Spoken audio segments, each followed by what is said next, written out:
إن الحمد لله نحمده ونستعينه ونستغفره ونؤمن به ونعوذ بالله من شرور أنفسنا ومن سيئات أعمالنا من يهده الله فلا مضل له ومن يضلله فلا هادي له وأشهد أن لا إله إلا الله وحده لا شريك له وأشهد أن محمدًا عبده ورسوله أرسله بالحق بشيرا ونذيرا وداعيا إلى الله بإذنه وسراجا منيرا فإن خير الحديث كتاب الله وخير الهدي هدي محمد صلى الله عليه وسلم وشر الأمور محدثاتها وكل محدثة بدعة وكل بدعة ضلالة وكل ضلالة في النار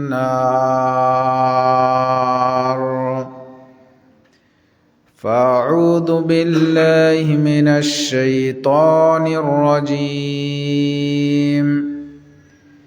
بسم الله الرحمن الرحيم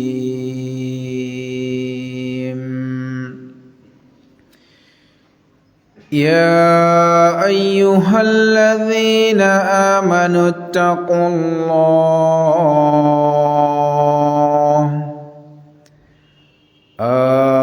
اتقوا الله حق تقاته ولا تموتن إلا وأنتم مسلمون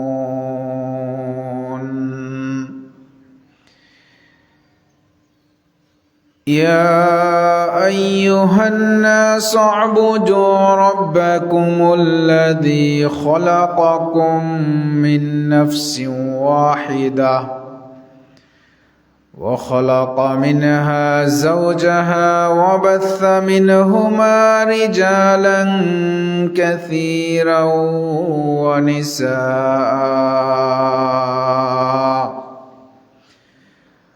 واتقوا الله الذي تساءلون به والأرحام إن الله كان عليكم رقيبا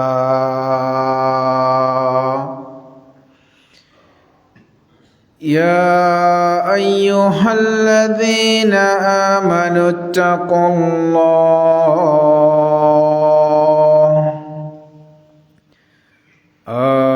اتقوا الله وقولوا قولا سديدا يصلح لكم أعمالكم ويغفر لكم ذنوبكم ومن يطع الله ورسوله فقد فاز فوزا عظيما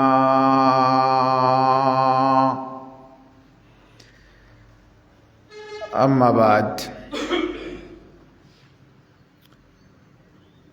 শুরুতেই কালিমাতুশ শুকর আদায় করছি আল্লাহ সুবহানাহু ওয়া তাআলার জন্য, যার অশেষ মেহেরবানিতে অফুরন্ত অনুগ্রহ ও দয়ায় আজকের এই পবিত্র জুমার দিনে শীতের তীব্রতাকে উপেক্ষা করেও জুমার সালাত আদায় করার জন্য যথাসময়ে মসজিদে উপস্থিত হওয়ার সুযোগ লাভ করেছি। যে মহান রব্বুল আলামিন আমাদেরকে আসার মতো সুযোগ করে দিয়েছেন, তৌফিক দান করেছেন, সে মহান রব্বুল আলামিনের শুকরিয়া আদায় করছি, বলি আলহামদুলিল্লাহ। অগণিত ধারায় দরুদ ও সালাম বর্ষিত হোক সৈয়দুল মুরসালিন খাতামুন নবিয়্যিন রাহমাতুল লিল আলামিনের উপর। সকলেই বলি সাল্লাল্লাহু আলাইহি ওয়াসাল্লাম। সম্মানিত আজকের জুমার দিবসের মুসল্লিয়ান কেরাম ও আমার ইসলাম প্রিয় দ্বীনী ভাই বন্ধুগণ, আমরা জানি যে আমরা মুসলিম, আমরা ঈমানদার।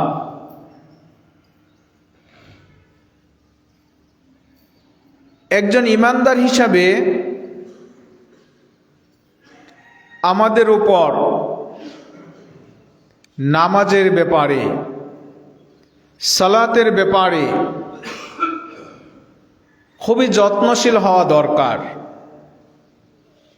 নামাজের ব্যাপারে আমাদেরকে খুবই গুরুত্ব দেওয়া দরকার।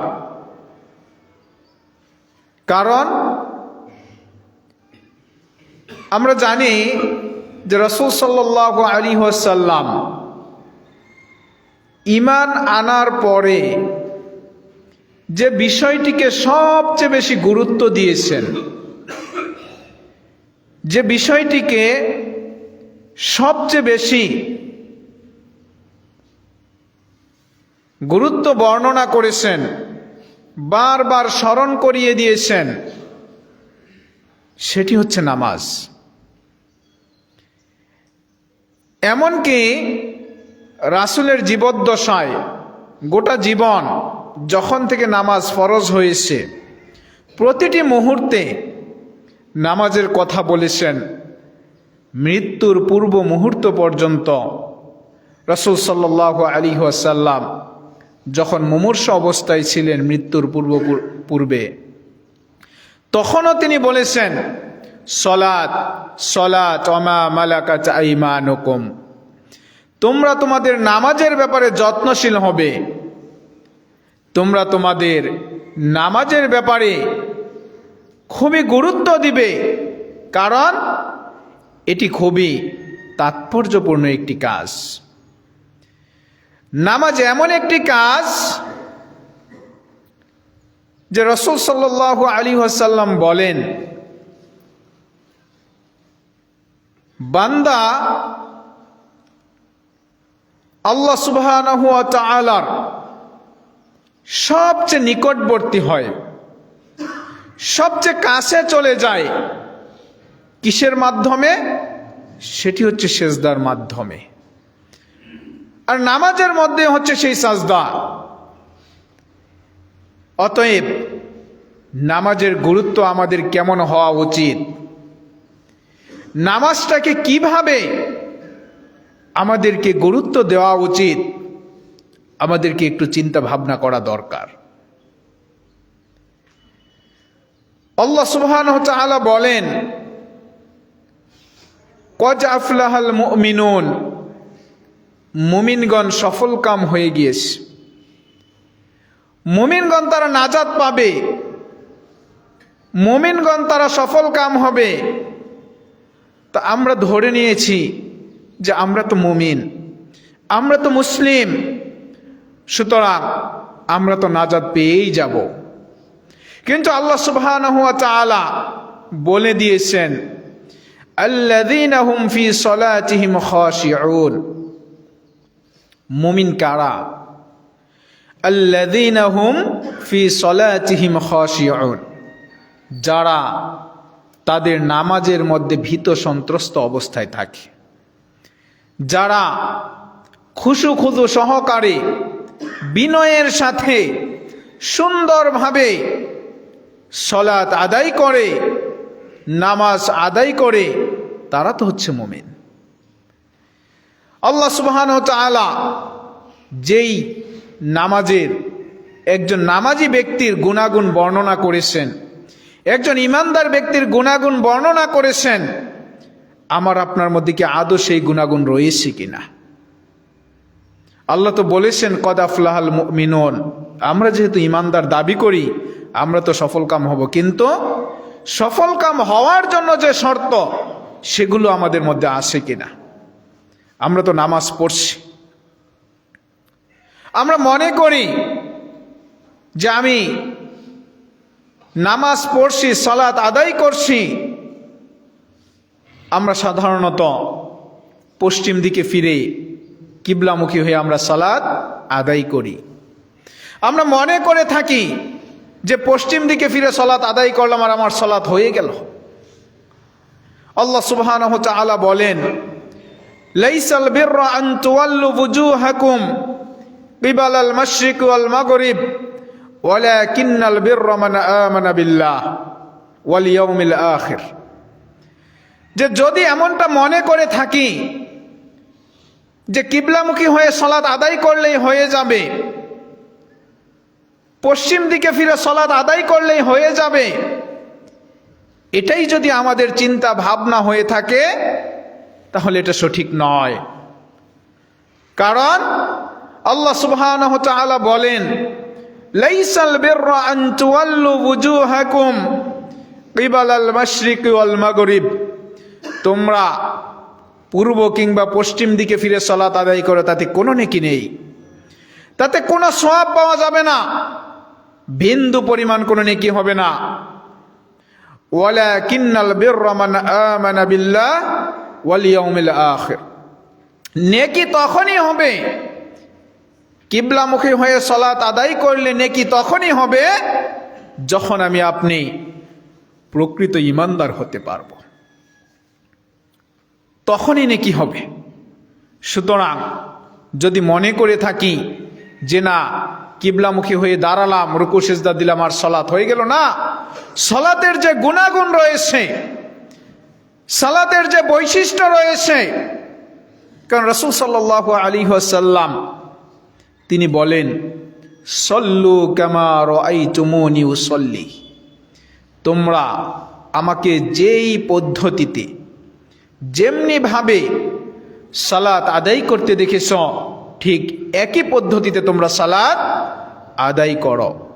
তাহলে রাসূলের পদ্ধতি অনুপাতে আমাদেরকে সালাত আদায় করতে হবে। রাসূল যেভাবে সালাত আদায় করেছেন সেই পদ্ধতিতে আমাদেরকে সালাত আদায় করতে হবে, কারো দেখানো পদ্ধতিতে নয়, কারো শিখানো পদ্ধতিতে নয়।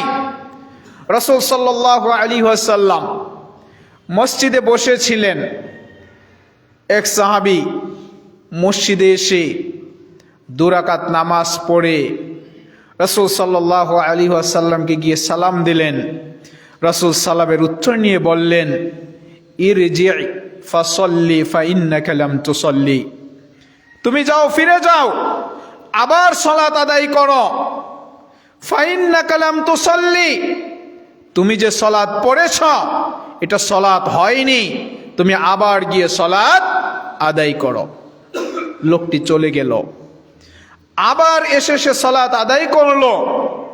সালাত আদায় করার পর আবার গিয়ে রাসূলকে সালাম দিলেন।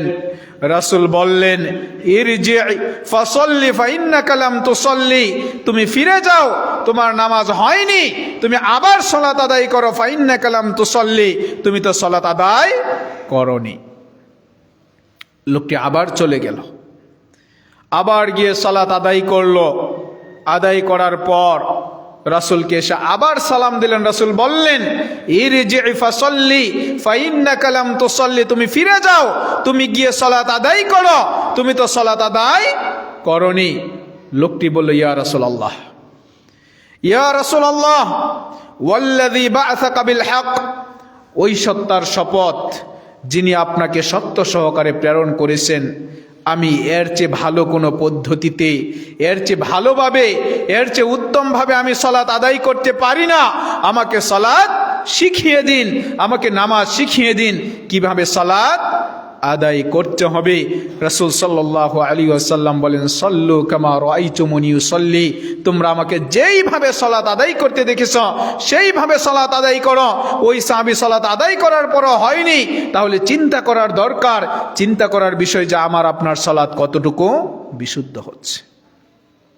নামাজ পড়লেই জান্নাতে যাওয়া যাবে বিষয়টি এমন নয়, বিশুদ্ধভাবে পড়তে হবে। রাসূল সাল্লাল্লাহু আলাইহি ওয়াসাল্লামের দেখানো পদ্ধতি অনুপাতে পড়তে হবে। সুতরাং নামাজ আদায় করা যেমন গুরুত্বপূর্ণ, নামাজের পদ্ধতিগুলো, নামাজের সিস্টেমগুলো জেনে নেওয়া ওই বিষয়টাও ঠিক তদ্রূপ গুরুত্বপূর্ণ। নামাজ আমার জন্য ততক্ষণ পর্যন্ত ফরজ নয় যতক্ষণ পর্যন্ত আমি নামাজ সম্পর্কে না জানি।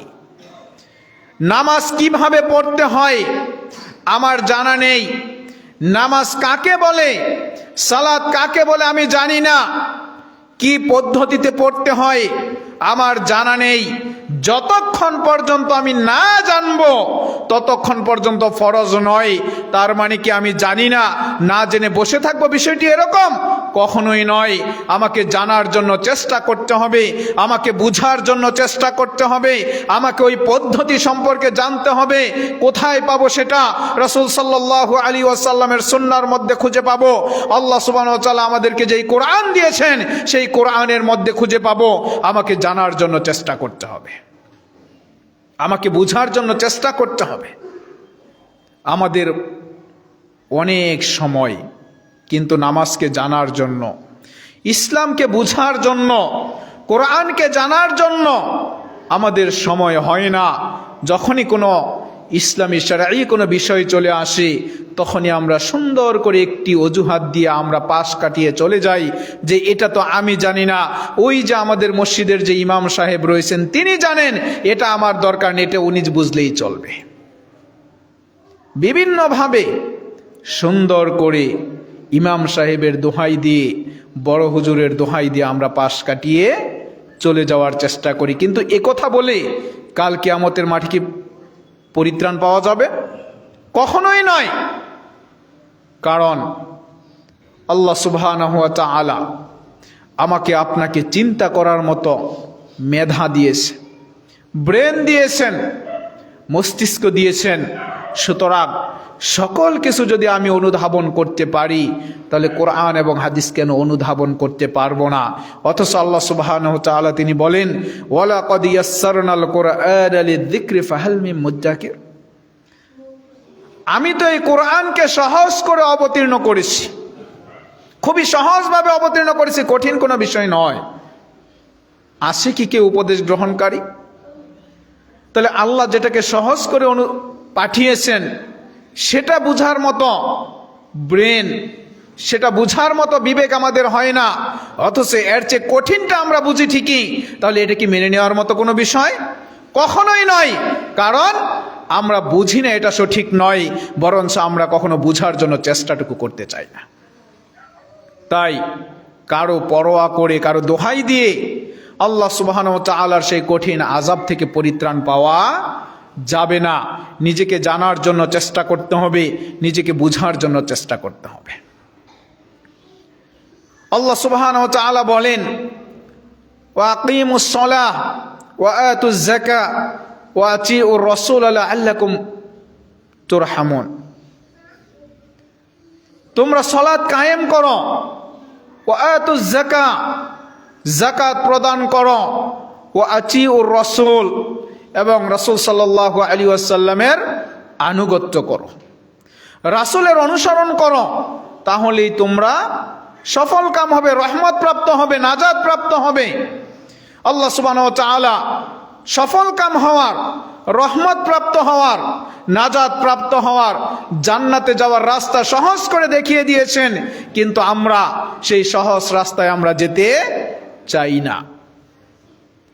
তাহলে সফল কাম হতে হলে, নাজাত পেতে হলে, পরিত্রাণ পেতে হলে আমাকে আপনাকে সালাত প্রতিষ্ঠা করতে হবে, নামাজ কায়েম করতে হবে। ঠিক যেমনি ভাবে আমাকে সালাত পড়তে হবে, আমার যারা সন্তান রয়েছেন, আমার যারা ভবিষ্যৎ প্রজন্ম রয়েছেন, তাদেরকেও আমাকে নামাজ শিক্ষা দিতে হবে, তাদেরকেও নামাজের জন্য উদ্বুদ্ধ করতে হবে। আমরা যদি ফিরে যাই সেই লোকমান আলাইহিস সালাতু ওয়াস সালাম, তিনার সন্তানকে কিভাবে নামাজের জন্য তিনি উৎসাহ দিয়েছিলেন, কিভাবে তিনি তিনার সন্তানকে নামাজের জন্য উদ্বুদ্ধ করেছিলেন। আজকে আমরা অভিভাবক, আজকে আমরা গার্ডিয়ান, আমাদের সন্তানদেরকে মোটেও কিন্তু নামাজের কথা আমরা বলি না। কিংবা একজন অভিভাবক হিসাবে আমার যেটা বলার প্রয়োজন রয়েছে, আমাকে যেটা বলা দরকার, আমার সন্তানকে যে নামাজের শিক্ষা দেওয়া দরকার, এটা আমরা ভুলে যাই। এটা যে আমাদের একটি দায়িত্ব, এটা আমরা ভুলে গিয়েছি। যার কারণে দেখা যায় আমার সন্তান আজকে সালাত আদায় করে না, আমার সন্তান আজকে সিয়াম পালন করে না, আমার সন্তান আজকে ভালো কাজের প্রতি উদ্বুদ্ধ হয় না, আমার সন্তান আজকে ওই যে কিছুদিন আগে 31st নাইটে সেই বিভিন্ন ধরনের সেই অসংস্কৃতিমূলক কার্যকলাপগুলো গেল, আমার সন্তান আজকে সেগুলোতে জড়িয়ে পড়ছে।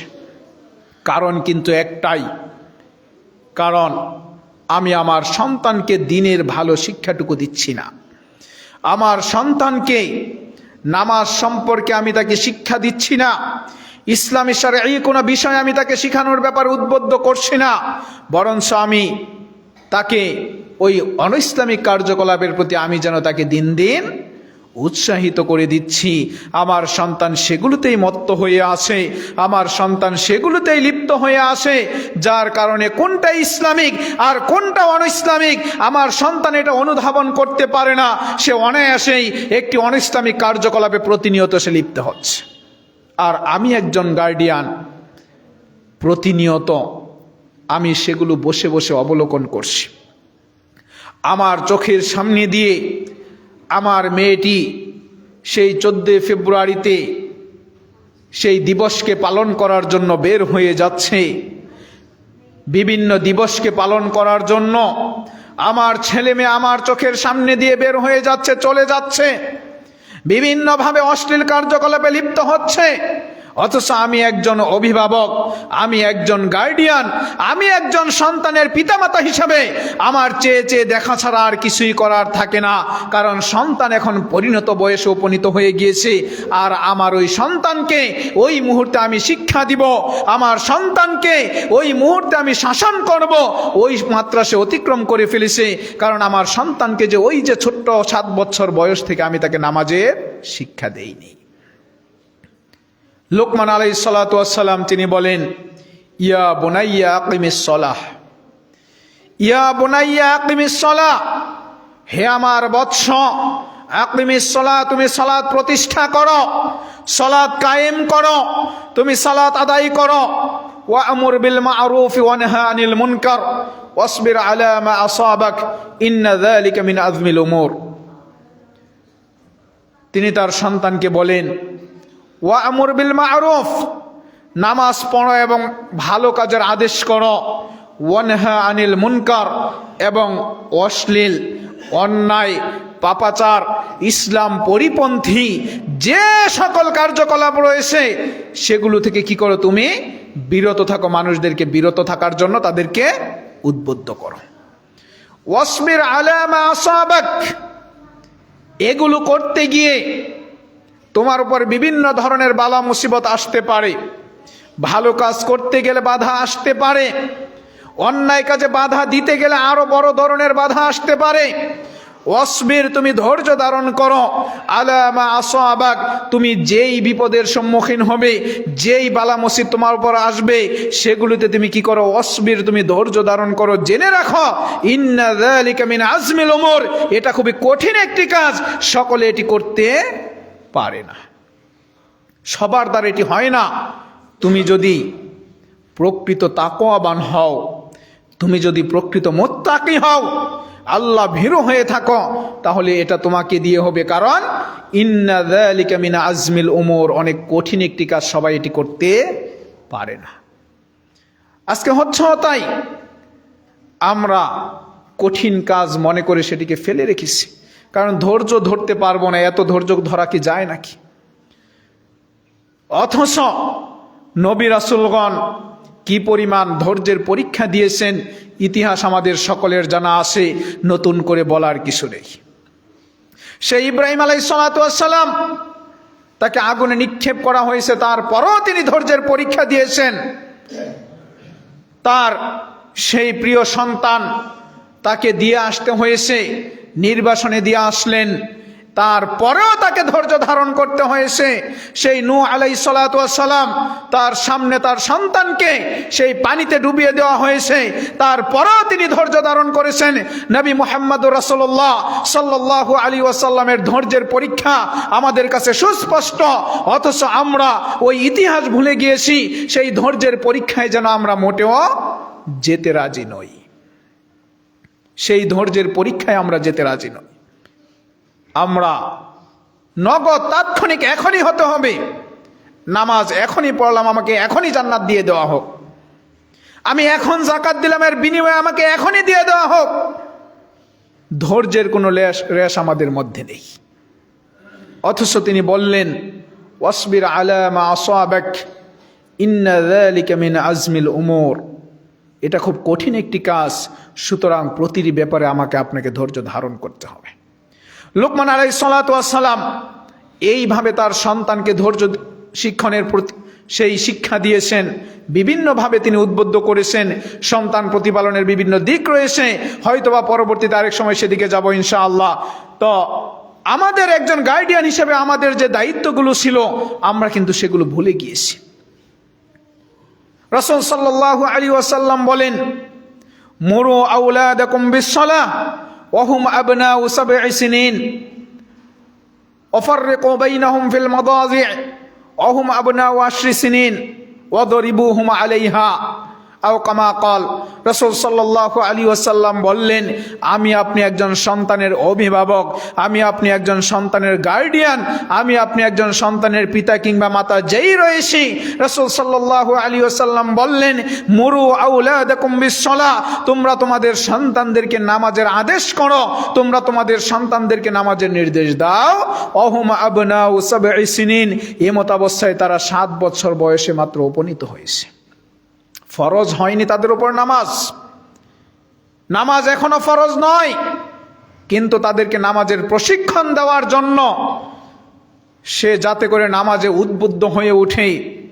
একজন বাচ্চা মানুষ, তাকে যদি 7 বছর বয়স থেকে আপনি 5 ওয়াক্ত নামাজের জন্য তাকে যদি আপনি প্রতিনিয়ত তাকে বলেন যে বাবা সালাত আদায় করো, মা সালাত আদায় করো, এভাবে যদি দীর্ঘ 3টি বছর তার কানের কাছে যদি আপনি দৈনিক 5 বার করে সালাতের কথা বলেন, আমি বিশ্বাস করি যে প্রত্যেকটি সন্তান, যদি কারোর প্রতি বিশেষভাবে ওই রকম কোনো প্রকার গজব কিংবা আযাব নাজিল না হয় যে না তার ভাগ্যে হেদায়েত নেই, এরকম যদি না হয়, তাহলে প্রত্যেকটা ব্যক্তি সে নামাজি হতে বাধ্য। কারণ দীর্ঘ 3টি বছর তার কানের কাছে যদি 5 বার আমি একজন গার্ডিয়ান হিসেবে যদি বলি যে বাবা সালাত আদায় করো, আমি বিশ্বাস করি যে ওই সন্তানটা অবশ্যই নামাজি হতে বাধ্য। কিন্তু আমি একজন গার্ডিয়ান হিসাবে সন্তান যখন ভূমিষ্ঠ হলো খুবই আনন্দিত হই, পুত্র সন্তানের পিতা হলাম, প্রথমবারের মতো বাবা হলাম, বিভিন্ন ধরনের আনন্দ উল্লাস। অথচ সেই সন্তানকে যেই শিক্ষাটা দেওয়া দরকার, সেই সন্তানকে নামাজের যেই গুরুত্বটা বোঝানো দরকার, ওই সন্তানকে নামাজের জন্য যে শিক্ষা দেওয়া দরকার, আমি যে এটা দিতে পারছি না, আমার সন্তানকে যে আমি এটা দিতে পারছি না, আমার সন্তান হওয়াতে ঠিক আমি আনন্দিত হলাম, কিন্তু সন্তানকে যা দেওয়া দরকার সেটা যে আমি দিতে পারছি না, এতে আমার বিন্দু পরিমাণ কোনো আফসোস হচ্ছে না। এরপরও কিন্তু আমরা প্রতিনিয়ত নিজেদেরকে একজন পরহেজগার, একজন মুত্তাকি, একজন আল্লাহ ভীরু, একজন অভিভাবক, একজন গার্ডিয়ান, একজন ব্যক্তি হিসেবে প্রতিনিয়ত আমরা নিজেদেরকে দাবি করছি। আমরা মনে করছি যে 1 ওয়াক্ত সালাত আদায় করলাম মানে আমি তো জান্নাতে চলে গেলাম, আমার চেয়ে ভালো মানুষ আর পৃথিবীতে আর কেউ নেই। এটা উচিত নয়। আমার সন্তানের বয়স যখন 7 বছরে উপনীত হলো, রাসূল সাল্লাল্লাহু আলাইহি ওয়াসাল্লামের নির্দেশনা মোতাবেক আমার সন্তানকে নামাজের জন্য আদেশ দেওয়া দরকার। আমি যখন সালাত আদায় করব, যদি আমি বাড়িতে থাকি, আমার সাথে নিয়ে সন্তানকে সালাত আদায় করা, আমাকে দেখে দেখে আমার সন্তান সালাত শিখবে। আমি বাড়িতে না থাকলে আমার যিনি পরিবার রয়েছেন তার সাথে তারা সালাত আদায় করবে, তাহলে তাতে করে তারা দেখে দেখে সালাত আদায় করতে শিখবে। নামাজের ব্যাপারে তারা গুরুত্বটা উপলব্ধি করবে, বুঝতে পারবে আমরা কিন্তু মোটেও সেটা করছি না। রাসূল সাল্লাল্লাহু আলাইহি ওয়াসাল্লাম বললেন 7 বছর বয়স থেকে তাদেরকে নামাজের আদেশ দিতে হবে, আর যখনই তাদের বয়স 10 বছর উপনীত হবে যদি সালাত আদায় না করে ওয়াদরিবুহুম আলাইহা, তাহলে তার জন্য তাদেরকে প্রহার করতে হবে, তাদেরকে বেত্রাঘাত করতে হবে, শাসন করতে হবে। এটাই রাসূল সাল্লাল্লাহু আলাইহি ওয়াসাল্লামের শিক্ষা। আর আমার সন্তান প্রতিনিয়ত সালাত পরিহার করছে, আমার সন্তান প্রতিনিয়ত ইসলাম পরিপন্থী কার্যকলাপ করেই চলেছে, কিন্তু আমি একজন অভিভাবক হিসাবে তাকে শাসন তো করব দূরের কথা, তাকে কখনো মুখের কথাটুকু বলার আমি প্রয়োজন উপলব্ধি করছি না। তাহলে আমার এই সন্তানের মাধ্যমে রাসূল সাল্লাল্লাহু আলাইহি ওয়াসাল্লাম যে বললেন ইযা মাতাল ইনসানু ইনকাতা আনহু আমালুহু ইল্লা মিন সালাস, যখন কোনো মানুষ দুনিয়া থেকে মৃত্যুবরণ করে চলে যায়, তার যাবতীয় আমলগুলো বন্ধ হয়ে যায় 3টি আমল ব্যতি রেখে যেগুলো উন্মুক্ত থাকে, খোলা থাকে। তার মধ্যে অন্যতম একটি আমল হচ্ছে ওয়ালাদিন সালেহ, সৎ সন্তান, নেককার সন্তান, ভালো সন্তান, পরহেজগার সন্তান, মুত্তাকি সন্তান। ওই সন্তান পিতামাতার জন্য দোয়া করবে, এই দরজা উন্মুক্ত রয়েছে, কিয়ামত পর্যন্ত এই দোয়া পিতামাতার কাছে চলতেই থাকবে, চলতেই থাকবে। তো ওই সন্তান তো আপনি রেখে যেতে পারছি না, ওই সন্তান তো আমি গঠন করতে পারছি না। আমার সন্তান তো নামাজ কিভাবে পড়বে এটা জানে না, আমার সন্তান জানে কিভাবে ওই 31st নাইট উদযাপন করতে হয়, আমার সন্তান জানে কিভাবে 14 ফেব্রুয়ারি উদযাপন করতে হয়, আমার সন্তান জানে কিভাবে 16 ডিসেম্বর উদযাপন করতে হয়, আমার সন্তান জানে কিভাবে 21 ফেব্রুয়ারি উদযাপন করতে হয়, আমার সন্তান জানে বিভিন্ন যে দিবসগুলো রয়েছে অনইসলামিক কার্যকলাপে কিভাবে লিপ্ত হতে হয় সেটা আমার সন্তান ঠিকই জানে, কিন্তু আমার সন্তান সালাত কিভাবে আদায় করতে এটা জানে না, আমার সন্তান কিভাবে পিতামাতার জন্য দোয়া করতে এটা জানে না, আমার সন্তান কিভাবে সৎ কাজ করতে হয় এটা জানে না, আমার সন্তান কিভাবে অসৎ কাজ থেকে বিরত রাখতে হয় এটা জানে না, কারণ আমি গার্ডিয়ান হয়ে আমার সন্তানকে সে শিক্ষা দেইনি।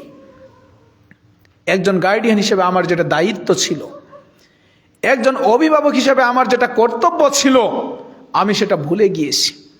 হয়তোবা অনেকে নিরাশ হচ্ছি যে না, সন্তানকে মানুষ করতে পারলাম না, তাহলে এখন করণীয় কি?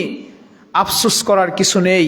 আল্লাহ সুবহানাহু ওয়া তাআলা বলেন ইয়া ইবাদিয়াল্লাযীনা আসরাফু লা তাকনাতু মির রাহমাতিল্লাহ ইন্নাল্লাহা ইয়াগফিরুয যুনুবা জামিআ। সময় এখনো রয়েছে, এখনো সময় আছে ফিরে আসার, সন্তানকে শাসন করার, সন্তানের লাগাম টেনে ধরার, সন্তানকে সঠিক শিক্ষা দেওয়ার সময় এখনো রয়েছে। যতক্ষণ পর্যন্ত আমি দুনিয়াতে রয়েছি ততক্ষণ পর্যন্ত আমি আমার সন্তানের জন্য চেষ্টা করতেই পারি। বুঝতে পারিনি, সন্তানকে যেটা শিক্ষা দেওয়া দরকার সেটা উপলব্ধি করতে পারিনি, কিন্তু এখন পারলাম, কিংবা আরো পরে গিয়ে উপলব্ধি হলো। যখনই হলো, যেই মুহূর্তেই উপলব্ধি হলো, সেই মুহূর্ত থেকে আমাদেরকে ফিরে আসা উচিত। ওই সময় থেকেই সন্তানের লাগাম টেনে ধরা দরকার, ওই সময় থেকেই সন্তানকে ইসলামী শিক্ষার প্রতি উদ্বুদ্ধ করা দরকার। চেষ্টা করতে কোনো আপত্তি নেই, আমার সাধ্যের মধ্যে আমি সর্বাত্মক চেষ্টা করব। আল্লাহ সুবহানাহু ওয়া তাআলা বলেন লা তাকনাতু মির রাহমাতিল্লাহ, আল্লাহ সুবহানাহু ওয়া তাআলার রহমত থেকে নিরাশ হয়ো না, নিরাশ হওয়ার কোনো দরকার নেই। ইন্নাল্লাহা ইয়াগফিরুয যুনুবা জামিআ, আল্লাহ সুবহানাহু ওয়া তাআলা আমার আপনার যত অন্যায়গুলো রয়েছে, যত অপরাধ রয়েছে, যত পাপাচারে লিপ্ত হয়েছি, যত গুনাহের কাজে লিপ্ত হয়েছি না কেন, ইন্নাল্লাহা ইয়াগফিরুদ যুনুবা জামিআ, আল্লাহ সুবহানাহু ওয়া তাআলা আমার আপনার যাবতীয় গুনাহগুলোকে ক্ষমা করে দিবেন, যাবতীয় অন্যায়গুলোকে তিনি মোচন করে দিবেন। তবে শর্ত একটা, সেটা হচ্ছে তওবা করে ফিরে আসতে হবে। কিন্তু আমরা চিন্তা ভাবনাটা হচ্ছে এরকম, যেন এখন তো মাত্র যৌবনকাল, মাত্র তো 30-35 বছর বয়স, এখনই কিসের তওবা করব, এখনই কিসের ফিরে আসব, যাক না কিছুটা সময়, 50-60 বছর পার হোক, এরপরে যখন বয়স হয়ে যাবে তখন আস্তে আস্তে তওবা করব, ফিরে আসবো, নামাজ ধরবো, দাড়ি রাখবো, সব কিছু তখন থেকে করব, কোনো আপত্তি নেই। আপনি করতে পারেন, সেই 60 বছর পার হলেই আপনি সালাত শুরু করেন, আমার কোনো আপত্তি নেই। সেই 60 বছর সময় পার হলে আপনি তওবা করে ফিরে আসেন, তাতেও আমার কোনো আপত্তি নেই।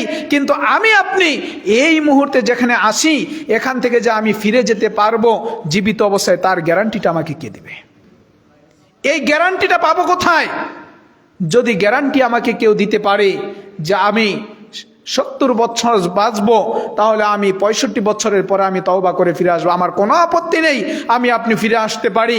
কিন্তু যদি মৃত্যুর 1 সেকেন্ডেরও যদি কোনো গ্যারান্টি না থাকে, আর একজন মুসলিম হিসাবে আমি আপনি যদি মৃত্যুতে বিশ্বাসী হয়ে থাকি, যেহেতু আল্লাহ সুবহানাহু ওয়া তাআলা বলেন কুল্লু নাফসিন যায়িকাতুল মাউত, প্রত্যেকটি প্রাণীকে মৃত্যুর স্বাদ গ্রহণ করতে হবে, এটাই যদি আমি আপনি বিশ্বাস করি, তাহলে আমার আপনার তো এখান থেকে বের হয়ে যাব, এই গ্যারান্টি আমি আপনি দিতে পারছি না।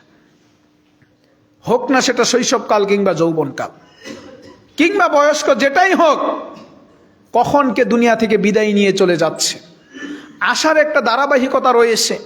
আমার দাদা, তারপর আমার বাবা, আমি, আমার সন্তান, এভাবেই আসার একটা ধারাবাহিকতা রয়েছে। কিন্তু যাওয়ার কোনো ধারাবাহিকতা কেউ বলতে পারবে না যে না, ধারাবাহিকভাবে আমরা এই পৃথিবী থেকে বিদায় নেব। হয়নি, হচ্ছে না এমনটা। সে আদম আলাইহিস সালাম থেকে শুরু করে আজ অবধি এমনটা পাওয়া যায়নি। যদি ধারাবাহিকতা হতো, যে মৃত্যুর একটি ধারাবাহিকতা রয়েছে, তাহলে ওই যে আদম আলাইহিস সালামের 2 সন্তান ঝগড়া করে একজন আরেকজনকে হত্যা করে ফেললেন, তাহলে তো আদম আলাইহিস সালামের পূর্বে তাদের মৃত্যুবরণ করার কোনো কথা ছিল না। কিন্তু এটাই সত্য যে না, মানুষের মৃত্যুর কোনো ধারাবাহিকতা নেই। কে কখন চলে যাচ্ছে, বাবা জীবিত আছে অথচ সন্তান চলে যাচ্ছে, দাদা জীবিত আছে অথচ তার ছেলের সেই নাতি চলে যাচ্ছে, এক একজন এক এক সময় চলে যাচ্ছে। যার যতটুকু হায়াত ততটুকু পরিপূর্ণ হওয়ার পরেই আমরা এই পৃথিবী থেকে বিদায় নিয়ে চলে যাচ্ছি। সুতরাং যেহেতু আমাদের মৃত্যুর কোনো গ্যারান্টি নেই, যেহেতু আমাদের মৃত্যুর কোনো সময় নেই, যে কখন মারা যাবে এটা বলতে পারছি না, সুতরাং আমাদেরকে প্রতিটি মুহূর্তে মৃত্যুর জন্য প্রস্তুতি নিয়ে থাকাই একজন ইমানদারের বৈশিষ্ট্য হওয়া উচিত। আমরা যেহেতু নিজেদেরকে মুসলিম, আমরা যেহেতু নিজেদেরকে ইমানদার বলে দাবি করি, সুতরাং মৃত্যুর জন্য প্রস্তুতি আমাদেরকে প্রতিটি মুহূর্তেই থাকা প্রয়োজন। নামাজ এমনই একটি গুরুত্বপূর্ণ ইবাদত যে অন্যায় কাজে লিপ্ত হয়েছি, গুনাহের কাজে লিপ্ত হয়ে গিয়েছি। রাসূল সাল্লাল্লাহু আলাইহি ওয়াসাল্লাম বলেন, ইন্নাল হাসানাতা ইউযহিবুনাস সাইয়্যাত, আমি আপনি অন্যায় কাজে লিপ্ত হয়েছি, রাসূল বললেন সাথে সাথে একটি ভালো কাজ করে ফেলে তোমার গুনার কাজটাকে মিটিয়ে দিবে। তাহলে নামাজ, পৃথিবীতে নামাজের চেয়ে ভালো কাজ তো আর হতে পারে না। একজন ইমানদার ব্যক্তি যখনই ইমান নিয়ে আসলো, এরপরে দ্বিতীয় নামাজের চেয়ে ভালো কাজ আর হতে পারে না। সুতরাং আমি যদি আমার সালাতগুলো যথাযথভাবে আদায় করি, তাহলে আমার ওই গুনাহকে মিটিয়ে দেওয়ার জন্য যথেষ্ট। আল্লাহ সুবহানাহু ওয়া তাআলা বলেন, ইন্নাস সালাতা তানহা আনিল ফাহশাই ওয়াল মুনকার, আমি আপনি যে অন্যায় কাজে লিপ্ত হচ্ছি, যদি ধারাবাহিকভাবে সালাতের প্রতি সেই যথাযথভাবে সালাত আদায় করি, আমার আপনার এই সালাত আমাকে খারাপ কাজ থেকে বিরত রাখবে। আজকে বিভিন্ন ধরনের অন্যায় কার্যকলাপে লিপ্ত রয়েছি, সেই নেশা জাতীয় দ্রব্য আমি সেবন করছি, চুরি ডাকাতি বিভিন্ন ধরনের যেই সকল কার্যকলাপ রয়েছে, সকল কাজে লিপ্ত রয়েছি। তারপরেও বলবো যে যতই অন্যায়মূলক কাজে লিপ্ত হই না কেন, আমি আপনি যেন কোনো ক্রমেই যেন নামাজ পরিহার না করি। ব্যভিচারে লিপ্ত রয়েছে, আপত্তি নেই। নেশায়, সেই নেশার বারে ডুবে রয়েছে, আপত্তি নেই, হতে পারে। কিন্তু যদি নামাজটাকে যদি কন্টিনিউ করে যাই, তাহলে আমার ওই নামাজ আমাকে একদিন ওই নেশার বার থেকে ফিরিয়ে নিয়ে আসবে। আমি যদি নামাজটাকে কন্টিনিউ করে যাই, তাহলে এই নামাজ আমাকে একদিন ওই জানার বার থেকে ফিরিয়ে নিয়ে আসবে। প্রত্যেকটি অন্যায় কাজ থেকে আমার নামাজ আমাকে ফিরিয়ে নিয়ে আসবে ইনশাআল্লাহ, যদি আমি আল্লাহ সুবহানাহু ওয়া তাআলাকে সন্তুষ্ট করার জন্য একাগ্র চিত্তে আল্লাহ সুবহানাহু ওয়া তাআলাকে রাজি খুশি করার জন্য যদি আমি রাসূল সাল্লাল্লাহু আলাইহি ওয়াসাল্লামের পদ্ধতিতে ধারাবাহিকভাবে প্রতিদিন 5 ওয়াক্ত সালাত যদি আমি আদায় করি, তাহলে আমার ওই সালাত, আমার ওই নামাজ অবশ্যই একদিন আমাকে ওই আমার ওই খারাপ কাজ থেকে ফিরিয়ে নিয়ে আসবে। কিন্তু যদি নামাজ ছেড়ে দেয়, যদি নামাজ পরিহার করে, তাহলে সেগুলো থেকে ফিরে আসার সম্ভাবনা খুব কম, কারণ আমার নামাজই তো আমাকে ফিরিয়ে নিয়ে আসতো। তাই যে কোনো অপরাধে লিপ্ত হই না কেন, নামাজটা যেন কোনো ক্রমেই আমি হই কিংবা আমার সন্তান যেই হোক না কেন, কখনোই যেন আমরা নামাজের প্রতি যেন অবহেলা না করি, নামাজকে যেন কখনোই তুচ্ছ মনে না করি, নামাজের ব্যাপারে যেন কখনোই উদাসীন না হই। প্রতিটি মুহূর্তে নামাজের সময় হলেই যেন আমরা যথাযথভাবে যেন সালাত আদায় করতে পারি, নামাজের যেন গুরুত্ব দিতে পারি। কেননা রাসূল সাল্লাল্লাহু আলাইহি ওয়াসাল্লাম বলেন, বাইনাল আবদি ওয়াল কুফরি তারকুস সালাহ, একজন ইমানদার ব্যক্তি সালাত আদায় করবে, আরেকজন কাফের সে সালাত আদায় করবে না, এটাই হচ্ছে তাদের মধ্যে মৌলিক পার্থক্য। সুতরাং আমি আপনি যদি ইমানদার হই, আমার মৌলিক যে কাজ তার একটি হচ্ছে সেটি সালাত আদায় করা। ইমানদার সে সালাত আদায় করবে, আর একজন কাফের সে সালাত আদায় করবে না। সুতরাং আমি যদি ইমানদার হই, আমার সন্তান যদি ইমানদার হয়, তাহলে অবশ্যই আমি আপনি যথাযথ সময়ে রাসূল সাল্লাল্লাহু আলাইহি ওয়াসাল্লামের পদ্ধতি অনুপাতে আমাদেরকে নামাজের প্রতি গুরুত্ব দেওয়া উচিত, নামাজের প্রতি যত্নশীল হওয়া উচিত। অন্যথায় এই কাল কিয়ামতের মাঠে যে কঠিন বিভীষিকাময় অবস্থায়, সেই অবস্থা থেকে পরিত্রাণ হয়তো বা পাওয়া যাবে না। কারণ আমি যে নামাজের ব্যাপারে উদাসীন, একজন ইমানদার হিসাবে আমি যখনই নিজেকে মুসলিম হিসাবে দাবি করলাম, আমার প্রথম কাজটি ছিল যে সালাত আদায় করা, আমি তো সেটাকেই পরিহার করে দিয়েছি। তাই আসুন, নামাজের যে গুরুত্ব রয়েছে, নামাজের যে ইসলামী শরিয়তে তাৎপর্য রয়েছে, সেটা যেন আমরা উপলব্ধি করতে পারি, এবং সেটা উপলব্ধি করে আমরা যেন নামাজের প্রতি যথাযথভাবে গুরুত্ব সহকারে সালাত আদায় করতে পারি।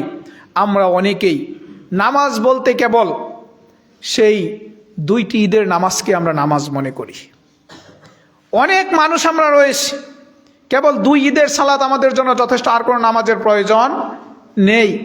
আবার অনেকে রয়েছে, একজন মানুষ মারা গেল, ওই জানাজার নামাজটা আমাদের জন্য নামাজ, আর কোনো নামাজ আমাদের জন্য নেই।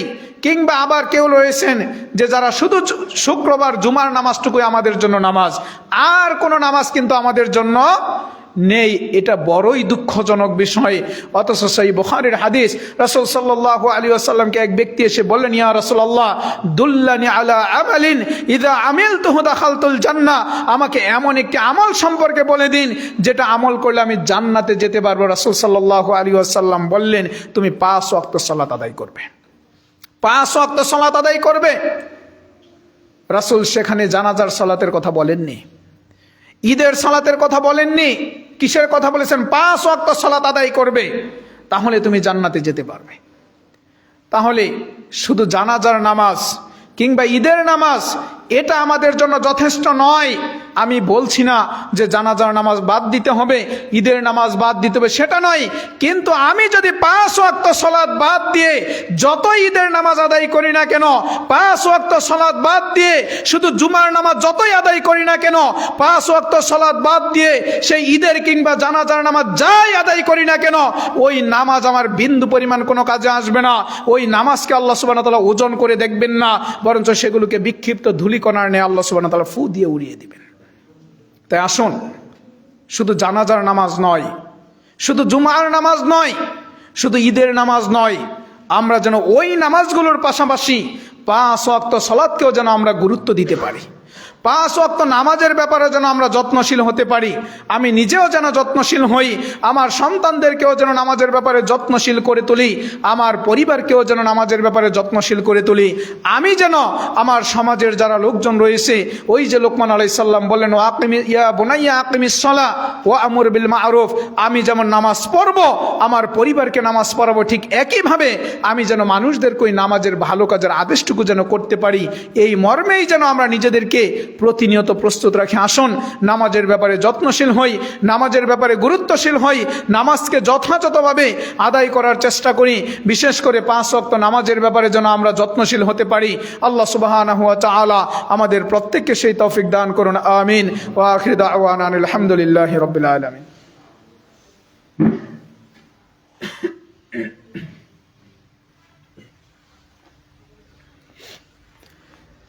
إن الحمد لله وحده والصلاة والسلام على من لا نبي بعد أما بعد فأعوذ بالله من الشيطان الرجيم بسم الله الرحمن الرحيم إن الله وملائكته يصلون على النبي يا أيها الذين آمنوا صلوا عليه وسلموا تسليما وقال النبي صلى الله عليه وسلم من صلى علي صلاة صلى الله عليه بها 10 أو كما قال।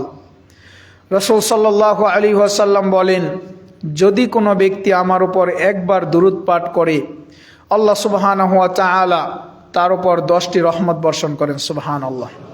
আমরা দুরূদ পাঠ করি, আল্লাহুম্মা সাল্লি আলা মুহাম্মাদ ওয়া আলা আলি মুহাম্মাদ কামা সাল্লাইতা আলা ইব্রাহিম وعلى آل إبراهيم إنك حميد مجيد اللهم بارك على محمد وعلى آل محمد كما باركت على إبراهيم وعلى آل إبراهيم إنك حميد مجيد।